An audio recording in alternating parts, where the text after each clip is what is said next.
گریہ نہیں کرتا. ظالم ظلم کرنے کے بعد اظہار مسرت کرتا ہے, خوشی کا اظہار کرتا ہے, اور مظلوم گریہ کرتا ہے. اچھا, چونکہ یہ گریہ انسان کی فطرت میں شامل ہے, اور اسی لیے قرآن نے بھی اس پر کہا کہ فَلْيَضْحَكُوا قَلِيلًا وَلْيَبْكُوا كَثِيرًا, کہ ہنسا کم کرو, رویا زیادہ کرو. خود قرآن حکیم میں اللہ سبحانہ و تعالیٰ نے رونے کو زیادہ کرنے پر جو ہے وہ انسان کی توجہ دلائی ہے کہ تمہاری زندگی میں ہنسنا کم ہونا چاہیے اور تمہاری زندگی میں گریہ رونا زیادہ ہونا چاہیے. اچھا, اب ایک اعتراض کیا جاتا ہے کہ رونا جو ہے وہ چلیں کسی ایسے کو آپ روئے کہ جو دنیا سے گزر گیا ہو. جب آپ یہ بھی کہتے ہیں کہ زندہ ہیں, زندہ و جاوید ہیں, تو پھر زندہ و جاوید کا ماتم کیوں کرتے ہیں؟ اس کا تعلق بھی فطرت کے ساتھ ہے. مثلا آپ یہ دیکھیے, ایک بچہ ہے 5 یا 7 سال کا, چھوٹا بچہ ہے, اس کی ماں کہیں گھر سے نکلتی ہے, کہیں جاتی ہے, شاپنگ کے لیے جاتی ہے, کسی کام سے جاتی ہے, ٹیچر ہے پڑھانے کے لیے جاتی ہے, تو وہ بچہ رونا شروع کر دے گا جب ماں گھر سے باہر نکلتی ہے. تو وہ بچہ, ماں زندہ ہے لیکن بچہ جب ماں کو گھر سے باہر جاتے ہوئے آنکھوں سے اوجھل دیکھے گا, فطرتی عمل یہ ہے کہ وہ بچہ گریہ کرے گا.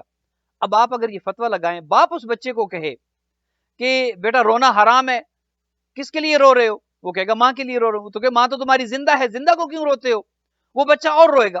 آپ اس بچے کو لاکھ سمجھائیں کہ ماں تمہاری زندہ ہے, زندہ کو نہیں رونا, وہ بات اس بچے کی سمجھ میں نہیں آئے گی. اس کی وجہ یہ ہے کہ رونا فطرت کا حصہ ہے. وہ ماں کے لیے روئے گا, اور اس کے رونے میں جتنا آپ اس پر پابندی لگائیں گے, جتنا آپ اس کو رونے سے روکنے کی کوشش کریں گے, اس کی فطرت میں رونا ہے, وہ زندہ کو روئے گا, وہ اپنی ماں کے لیے گریہ کرے گا, اور اس کا رونا بڑھتا چلا جائے گا, کیونکہ رونا فطرت میں ہے. ایک باپ اپنی بیٹی کو رخصت کرتا ہے, بیٹی کی شادی ہوتی ہے, آپ اسے کہیں کہ یہ تو خوشی کا موقع ہے, شادیوں پر کون روتا ہے؟ لیکن آپ سب نے دیکھا ہوگا کہ بے اختیار باپ کی آنکھوں میں آنسو آ جاتے ہیں, چونکہ فطرت میں ہے یہ, وہ چاہے یا نہ چاہے اس کی آنکھوں میں نمی آئے گی, اس کی آنکھوں میں آنسو آئیں گے, اس کی آنکھیں اشکبار ہوں گی, چونکہ حالانکہ بیٹی زندہ ہے.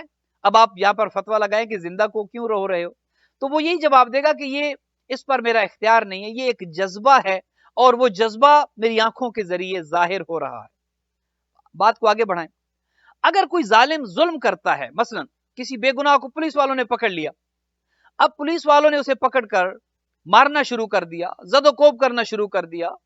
آپ کو پتہ ہی ہے پولیس والے ہمارے ہاں جس طرح سے انسان کو ٹریٹ کرتے ہیں.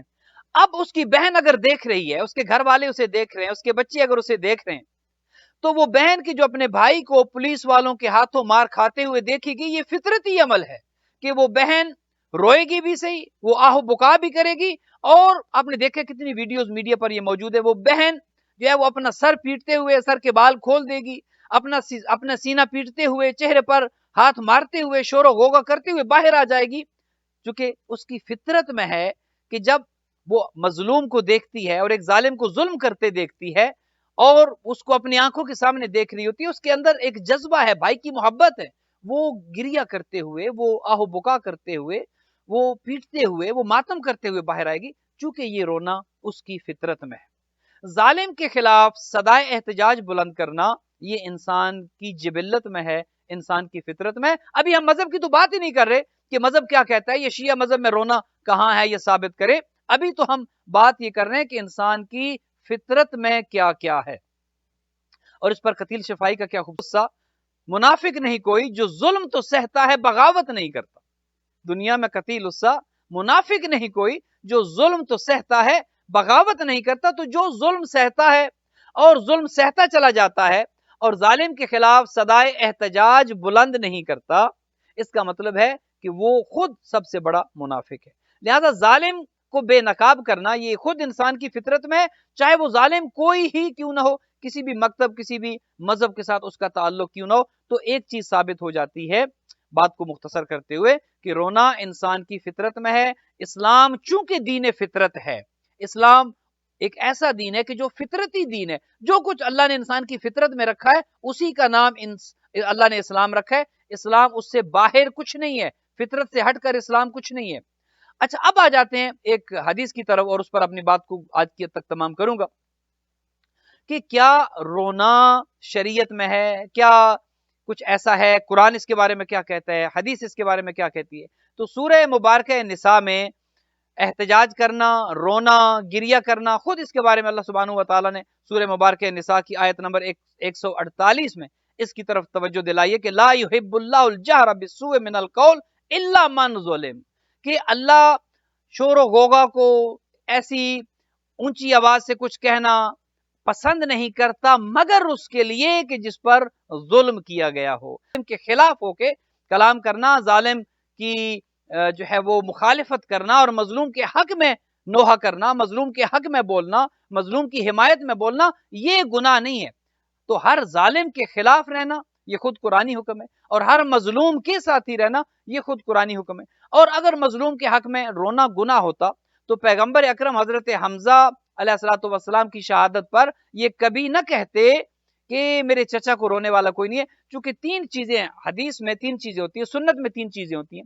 ایک ہے سنت قولی، جو پیغمبر نے کچھ کہا ہو وہ سنت بن جاتی ہے، وہ شریعت کا حکم بن جاتا ہے۔ ایک ہے سنت فعلی، جو پیغمبر خود کریں اور کوئی کرتا دیکھ لے، وہ بھی سنت بن جاتی ہے۔ آقا کریم نے جو کہا وہ سنت، جو کیا وہ سنت۔ ایک ہوتی ہے سنت تقریری، جو حضور کے سامنے ایک کام کیا گیا ہو اور آپ نے منع نہ کیا گیا ہو، وہ بھی سنت ہو جاتی ہے۔ مثلا کوئی کام آپ کے سامنے کیا گیا اور حضور نے یہ نہیں کہا کہ یہ نہ کیا کرو، اگر تو منع کر دیں پتہ لگے یہ چیز حرام ہوگی، جائز نہیں ہے۔ ایک کام حضور کے سامنے ہوا، آپ نے اپنی آنکھوں سے دیکھا اور اس کو منع نہیں کیا، وہ بھی سنت کہلاتی ہے اور اسے کہتے ہیں سنت تقریری۔ تو حضور کے سامنے جب حضرت حمزہ پر ماتم کیا گیا تو حضور نے ان انصار کی خواتین کو، ماتم کرنے والی عورتوں کو، آقا نے منع نہیں کیا بلکہ ان کے حق میں دعا کی ہے کہ خدا تم پر رحم کرے کہ میرے چچا حمزہ پر تم ماتم کر رہی ہو۔ تو گویا یہ خود سنت پیغمبر ہے۔ حضور نے خود گریہ کیا، سید الشہداء کی جب ولادت ہوئی تو حضور نے خود گریہ کیا، آقا کریم نے خود گریہ کیا اپنے نواسے کی ولادت کے موقع پر۔ تو آپ کی یہ خود سنت فعلی بھی ہے، اور گریہ کرنے والے کے لیے یہ یہاں تک کہا کہ من بکا او ابکا او تبا کا وجبت له الجنہ، جو روئے، رلائے، رونے والی صورت بنائے اس پر جنت واجب ہو جاتی ہے۔ تو تینوں سنتیں یہاں پر ہے، قولی بھی ہے، فعلی بھی ہے، سنت تقریری بھی ہے۔ تو اب جو اہل سنت ہیں ان کے لیے تو یہ لازم ہو گیا ہے کہ اس تینوں سنتوں پر عمل کیا جائے، قولی پر بھی، فعلی پر بھی، تقریری پر بھی، اور نواسے پیغمبر کے غم میں خوب آنسو بہائے جائیں، مظلوم کی حمایت میں خوب گریہ کیا جائے۔ اور یہ گریہ کرنے کا فائدہ یہ ہے کہ اس سے ظالم بے نقاب ہو جاتا ہے۔ یہ گریہ ہی ہے کہ 1400 سال کے بعد آج حسین حسین ہے، یزید یزید ہے۔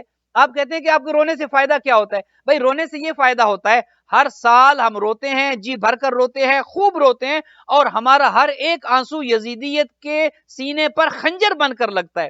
اگر ہمارے رونے کا فائدہ نہیں ہے تو آپ کو ہمارے رونے سے پھر تکلیف کیوں ہے؟ رونے کا فائدہ یہ ہے کہ ہر سال جب یہ آنسو بہتے ہیں تو یہ یزیدیت کے چہرے کو بے نقاب کرتے ہیں، اس کا ظلم بے نقاب کرتے ہیں، اور مظلوم کی حمایت پر لوگوں کو آمادہ کرتے ہیں۔ یہ آنسو ہی ہیں کہ جو آج دنیا میں حسینیت اس قدر پھیل چکی ہے۔ کون سا دنیا کا وہ گوشہ ہے یا وہ کنارہ ہے جہاں پر حسین حسین کرنے والے آج موجود نہیں ہیں؟ ہر سال حسینی قافلے میں اضافہ ہوتا ہے، ہر سال حسینیت کے قافلے میں لوگ جوک در جوک شامل ہوتے ہیں۔ یہ آنسو ہی ہیں کہ جو مظلوم کی حمایت میں جب نکلتے ہیں تو لوگ مظلوم کی محبت میں اس قافلے کے ساتھ جڑتے چلے جاتے ہیں۔ میں آپ سب کی خدمت میں یہ عرض کروں گا، روئیں، جی بھر کر روئیں، نواسے پیغمبر کے غم میں جتنا رو سکتے ہیں روئیں، جتنا روئیں گے یقین کریں اتنا کم ہے۔ کبھی بھی آپ کا گریہ ان زخموں پر مرہم نہیں بن سکتا جو خاتون جنت، خاتون قیامت کے جگر پر اپنے شہزادوں کی شہادت کے بعد لگے ہیں۔ یقیناً یہ بہت بڑا دکھ ہے۔ روئیں، معرفت کے ساتھ روئیں، روئیں یقین کے ساتھ روئیں، عزاداری کریں احترام کے ساتھ، عزاداری کریں روحانیت کے ساتھ، عزاداری کریں عبادت سمجھ کر۔ عزاداری کو معاذ اللہ بزنس نہیں بنانا، عزاداری کو فقط ایک رسم نہیں بنانا، عزاداری کو فقط ایک ریچول نہیں بنانا۔ یقین کریں یہ بہت بڑی عبادت ہے، یہ ایک ایسی طاقت ہے کہ جو اسلام کو آج بچائے ہوئے۔ آج اگر اسلام موجود ہے تو اس میں عزاداری کا بہت بڑا گہرا تعلق ہے عزاداری کے ساتھ۔ اس کا عزاداری سید الشہداء نے ہی آج توحید، رسالت اور امامت کو لوگوں کے سامنے متعارف کرایا ہے۔ اگر یہ ہماری عزاداری نہ ہوتی تو وہ کیا ہے کہ مظلوم کی طرفداری نہ ہوتی۔ لہٰذا عزاداری کرنی ہے۔ ایک چیز کو ذہن میں رکھیے گا کہ اس عزاداری میں تصنع نہ آئے، اس عزاداری میں بناوٹ نہ آئے۔ یہ ایک ایسی خالص عبادت ہے کہ جو خلوص سے ہی کی جانی چاہیے۔ میں استغفار گروپ کے لیے دعا گو ہوں، گو کہ شاید یہ آج ایام اعزاز سے پہلے آخری میری گفتگو آپ کی خدمت میں، اس کے بعد ظاہر چونکہ مصروفیات ہیں، میں 3 جگہ پر ایام اعزاز میں عشرہ پڑھ رہا ہوں، پہلے 10 دنوں میں، اس کے بعد پھر پاکستان کا سفر ہے 1 مہینے کے لیے، اور پھر اربعین کے موقع پر میں انشاءاللہ واپس آؤں گا۔ آپ سب سے دعاؤں کی درخواست بھی ہے، میرے حق میں دعا کیجیے گا، خداوند متعال ہمت دے، توفیق دے، اور بہترین انداز میں اہل بیت کے مکتب کی خدمت کر سکیں، تصنع نہ ہو، بناوٹ نہ ہو، ریاکاری نہ ہو، خدا عبادت کی توفیق دے، اور خلوص دل کے ساتھ اہل بیت کے مکتب کی خدمت کرنے کی خدا توفیق مرحمت فرمائے۔ میں آپ سب کے لیے بھی دعا گوں، استغفار گروپ کے جتنے بھی مومنین و مومنات ہیں جن گھروں میں یہ ذکر ہو رہا ہے، ہوتا رہے گا، جاری و ساری رہے گا، خدا آپ سب کی آزاداری قبول کرے، آپ کے گھروں پر رحمت برکت نازل کرے، آپ سب کو خدا طول عمر دے، رزق میں اضافہ ہو، صحت و تندرستی ہو، بیماریوں کا خاتمہ ہو، آپ سب کے مرحومین کی خدا مغفرت فرمائے، اور آزاداری سید الشہداء کو ہماری نسلوں میں جاری و ساری رکھے، ہماری نسلوں میں کبھی بھی کوئی ایسا پیدا نہ ہو کہ جو آزادار نہ ہو، جو ماتمدار نہ ہو، جو نمازی نہ ہو، جو روزہ دار نہ ہو۔ خداوند متعال آپ سب پر، استغفار گروپ کے منتظمین، خدمت گزاران، ڈونرز اور معاونین سب کے احوال پر خداوند متعال رحمتیں اور برکتیں نازل فرمائے۔ بہت بہت شکریہ۔ والسلام علیکم ورحمۃ اللہ وبرکاتہ۔